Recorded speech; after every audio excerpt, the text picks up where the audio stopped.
ఇక 186 మంది సిబ్బంది కౌంటింగ్ ప్రక్రియలో పాల్గొంటున్నారు. ఇందులో కౌంటింగ్ అసిస్టెంట్, కౌంటింగ్ సూపర్వైజర్తో పాటుగా ప్రతి టేబుల్ వద్ద మైక్రో అబ్జర్వర్ ఉంటారు. కౌంటింగ్ కేంద్రానికి అభ్యర్థులు, ఏజెంట్లకు తప్ప ఇతరులకు అనుమతి లేదని హైదరాబాద్ జిల్లా ఎన్నికల అధికారి ఆర్వి కర్ణన్ తెలిపారు. ఓట్ల లెక్కింపు కేంద్రం వద్ద 144 సెక్షన్ అమల్లో ఉంటుంది. మరోవైపు పోస్టల్ ఓట్ల లెక్కింపులో కాంగ్రెస్ ముందంజలో ఉందని అధికారులు ధృవీకరించారు. ఇదే విషయానికి సంబంధించి మరింత సమాచారాన్ని మా ప్రతినిధి హరీష్ లైవ్ ద్వారా అందిస్తారు. హరీష్, చెప్పండి, కౌంటింగ్ ప్రక్రియ ఎలా జరుగుతుంది? ఇప్పటి వరకు ముందస్తులో ఎవరున్నట్టుగా మన దగ్గర సమాచారం ఉంది? ఏదైతే జూబ్లీహిల్స్ బైపోల్ కి సంబంధించి కూడా కాంగ్రెస్ పార్టీ ముందంజలో కొనసాగుతా ఉన్నది. ఇక ముందుగా ఏదైతే పోస్టల్ బ్యాలెట్లకు సంబంధించి కూడా ఓట్లను లెక్కించారు. దాంట్లో కాంగ్రెస్ పార్టీకి సంబంధించి కూడా ఆధిక్యంలో ముందంజలో కొనసాగింది. ఇక మొదటి రౌండ్ కు సంబంధించి కావచ్చు కాంగ్రెస్ పార్టీ ముందంజలో ఉంది. రెండో రౌండ్ కి సంబంధించి కూడా కొనసాగుతున్న పరిస్థితి అయితే కనిపిస్తుంది. ముందుగా షేక్పేట డివిజన్ నుంచి కూడా ఈవీఎం సంబంధించి కూడా ఏదైతే కౌంటింగ్ కొనసాగుతా ఉన్నది. రెండో రౌండ్ కు సంబంధించి కూడా కౌంటింగ్ కొనసాగుతుంది. ముందుగా ఈవీఎంలకు సంబంధించి కూడా 101 సంబంధించి కూడా ఓట్లు పోల్ అయ్యాయి. దాంట్లో కాంగ్రెస్ పార్టీకి సంబంధించి నవీన్ యాదవ్ కు 39 ఓట్లు, అలాగే బీఆర్ఎస్ అభ్యర్థి మాగంటి సునీతకు 36 ఓట్లు, అలాగే బీజేపీ అభ్యర్థి లంకల దీపక్ రెడ్డికి సంబంధించి కూడా 10 ఓట్లు ఏదైతే పోస్టల్ బ్యాలెట్ లో పడడం జరిగింది. ఇక మొదటి రౌండ్ కి సంబంధించి కూడా కాంగ్రెస్ పార్టీ ముందంజలో కొనసాగింది. మొదటి రౌండ్ లో 8,926 ఓట్లతోని నవీన్ యాదవ్ ముందంజలో ఉన్నారు.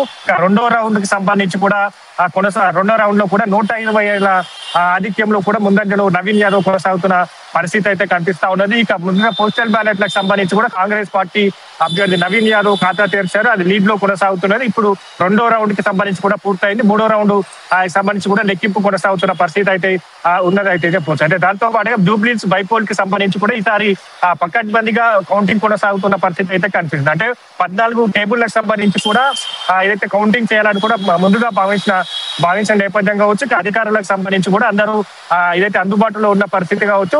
దానికి ఈసీ అనుమతి తీసుకుని 42 సంబంధించి కూడా టేబుల్లను ఏర్పాటు చేయడం జరిగింది. 10 రౌండ్లలో కూడా ఈ జూబ్లీహిల్స్ ఎన్నికల ఫలితం వెలువడే అవకాశాలు అయితే కనిపిస్తున్నాయి. మధ్యాహ్నం 1 గంట కల్లా కూడా జూబ్లీహిల్స్ అభ్యర్థికి సంబంధించి కూడా ఏ పార్టీ అభ్యర్థి గెలవబోతున్నారో కూడా తుది ఫలితం వెలువడే అవకాశాలు అయితే కనిపిస్తా ఉన్నాయి. కాబట్టి ప్రధానంగా ఇప్పుడైతే రెండో రౌండ్ పూర్తయింది. మూడో రౌండ్ కొనసాగుతుంది. కాంగ్రెస్ పార్టీకి సంబంధించి కూడా 126 ఓట్లతో ముందంజలో కొనసాగుతున్న పరిస్థితి అయితే కనిపిస్తుంది. మొత్తంగా జూబ్లీహిల్స్ కి సంబంధించి ఏదైతే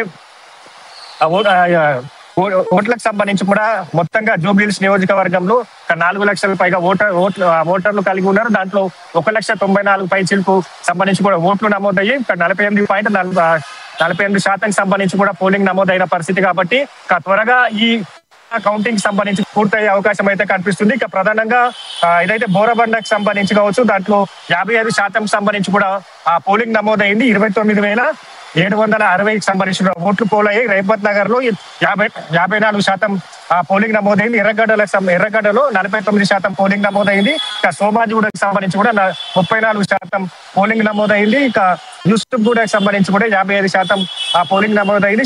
షేక్పేట్లకు సంబంధించి కూడా 43% పోలింగ్ నమోదైంది. వెంకటరావులో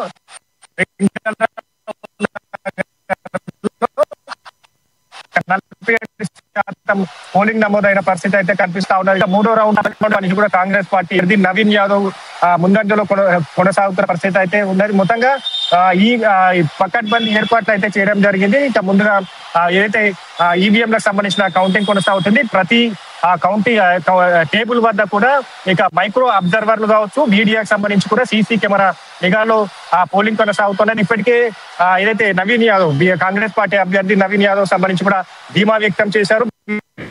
గెలిచాము కానీ మెజార్టీ కోసమే వేచి చూస్తున్నాము. 45,000 మెజార్టీ కాంగ్రెస్ పార్టీకి రాబోతున్నట్టుగా కూడా ఆయన ధీమా వ్యక్తం చేయడం జరిగింది. మరోవైపు మాగంటి సునీతకు సంబంధించి ఆమె కూడా ధీమా వ్యక్తం చేసింది.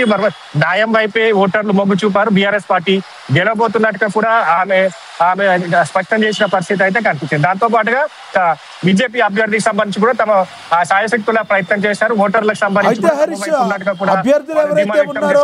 అభ్యర్థులు ఎవరైతే ఉన్నారో లెక్కింపు జరుగుతున్న స్థలానికి వచ్చే అవకాశం ఉందో? ఎవరైనా వచ్చారు ఇప్పటి వరకు?